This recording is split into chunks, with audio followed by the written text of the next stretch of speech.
At 6, the Prime Minister sacks Kwasi Kwarteng as Chancellor and replaces him with Jeremy Hunt, the 4th Chancellor this year.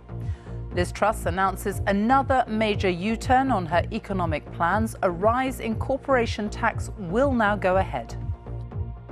It is clear that parts of our mini-budget went further and faster than markets were expecting.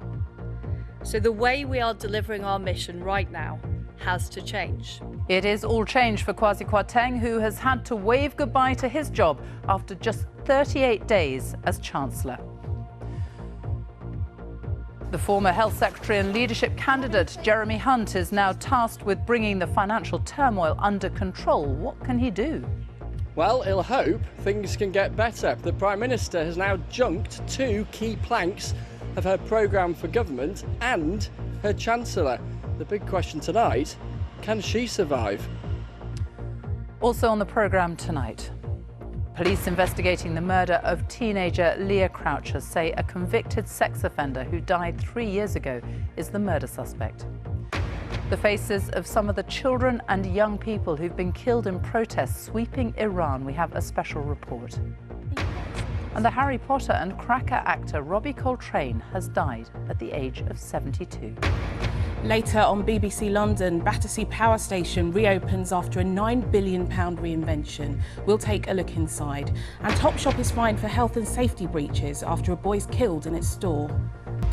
A coroner has written to social media firms and the government calling for action following the inquest into the death of schoolgirl Molly Russell.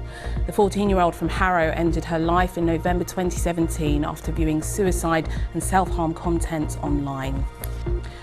A Belgian football team has apologised for the behaviour of its fans during a defeat at West Ham last night. Anderlecht supporters were seen throwing seats and setting off flares in the latter stages of the match. 4 police officers were injured, 2 needed hospital treatment. Climate activists have thrown tins of what appears to be tomato soup over a Van Gogh painting of sunflowers at the National Gallery. 2 people have been arrested. The gallery said the painting was covered by glass and therefore not damaged. Next, to one of the highlights in London's events calendar, the New Year's Eve fireworks. They're back and open to the public this year, with crowds returning to the banks of the Thames following a 3-year hiatus because of pandemic restrictions. Just before we go, we won't talk about the 25th just yet, but we can look forward to December the 31st. London's New Year's Eve celebrations will finally return after 2 years' absence because of COVID. Ticket sales will open next week for the world-famous fireworks display.